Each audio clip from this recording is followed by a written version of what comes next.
दोस्तों, आपने stock market में एक कहावत तो हमेशा सुनी होगी कि don't put your all eggs in one basket. मतलब आपको आपका पूरा कैपिटल सिर्फ किसी एक स्टॉक में इन्वेस्ट नहीं करना चाहिए। मार्केट में बहुत सारे लोग ये भी बताते हैं कि डाइवर्सिफाइड पोर्टफोलियो होना चाहिए, पर ये कोई नहीं बताता कि ये डाइवर्सिफिकेशन करना कैसे है। तो दोस्तों, मैं रौनक जैन, इन्वेस्टर एंड ट्रेनर, आज की वीडियो में सिंपल वे में बताने वाला हूँ कि आप आपका पोर्टफोलियो कैसे डाइवर्सिफाई कर सकते हैं। ज़रूरी नहीं है कि आपको डाइवर्सिफिकेशन करने के लिए सारे सेक्टर्स का नॉलेज हो। आप कुछ 7-8 सेक्टर में भी आपका इन्वेस्टमेंट डाइवर्सिफाई कर सकते हैं। आइए समझते हैं 25-50-25 रूल। तो यहाँ पे 25% इन्वेस्टमेंट आपका कोर सेक्टर में होगा, 50% ग्रोथ एंड साइक्लिकल में एंड रिमेनिंग 25 डिफेंसिव सेक्टर में।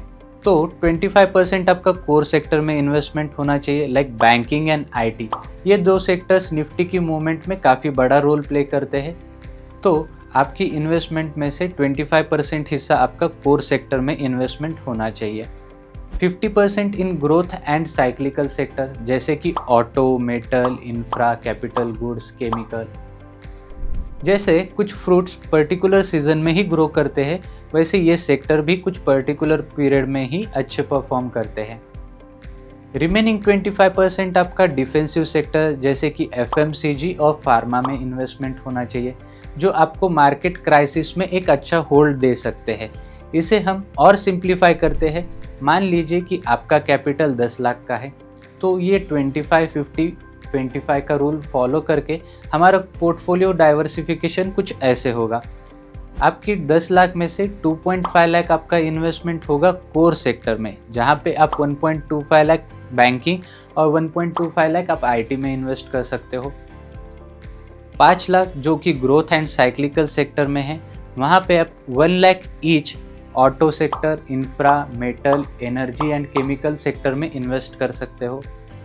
रिमेनिंग 2.5 लाख आप डिफेंसिव सेक्टर, जहाँ पे आप 1.25 लाख एफएमसीजी और कंजम्पशन में और 1.25 लाख फार्मा और हेल्थ केयर में इन्वेस्ट कर सकते हो।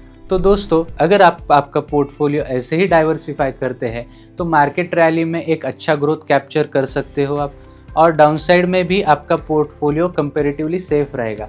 पर यहाँ पे कुछ डोंट्स है जो आपको फॉलो करने हैं, जैसे कि किसी एक सेक्टर में 20-25% से ज़्यादा कैपिटल एलोकेट नहीं करना है।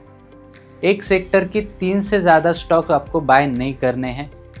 किसी एक स्टॉक का वेटेज 10% से ज़्यादा नहीं होना चाहिए, और आपका पोर्टफोलियो आपको हर 3-6 महीने में रीबैलेंस करना है। आई होप कि ये वीडियो आपकी इन्वेस्टमेंट जर्नी में कुछ वैल्यू ऐड करेगा, और ऐसे ही इंफॉर्मेटिव वीडियोस के लिए लाइक, शेयर एंड सब्सक्राइब करिए हमारे चैनल रौनक जैन फिनवर्स को। Stay inform, stay tune. Thank you.